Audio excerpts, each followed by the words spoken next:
Good day, I'm Stephen McHugh and this is your JIS News for Wednesday, August 9. Prime Minister Andrew Holness says government is moving quickly to implement the zones of special operations in the face of rising crime on the island.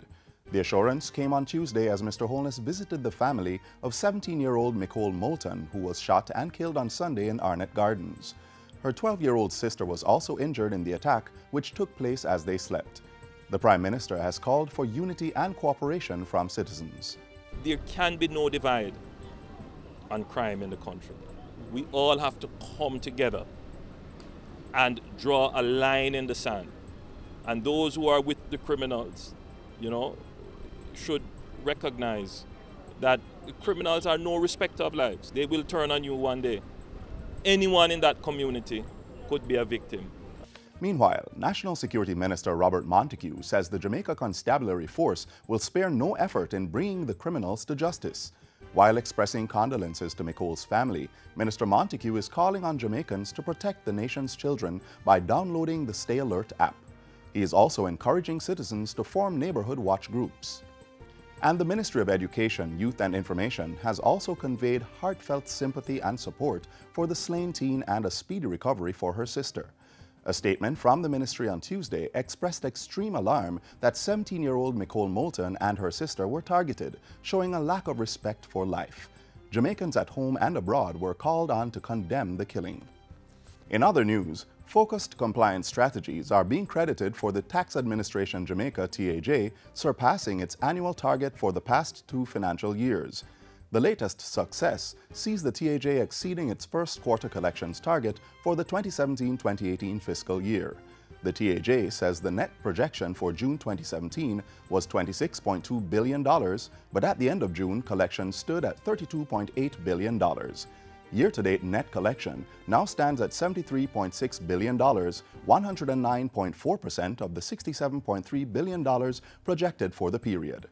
The TAJ says refund payments made during the same period totaled $1 billion, while the year-to-date refund payments totaled $3.9 billion.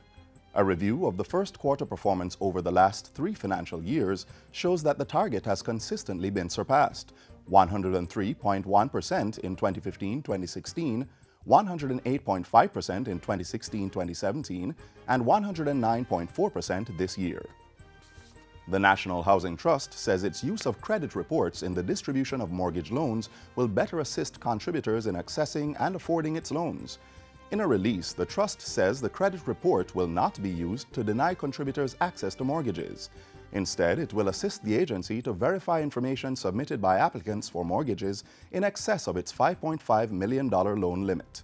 This supports government's policy for the Trust to provide full financing for the cost of units in NHD schemes.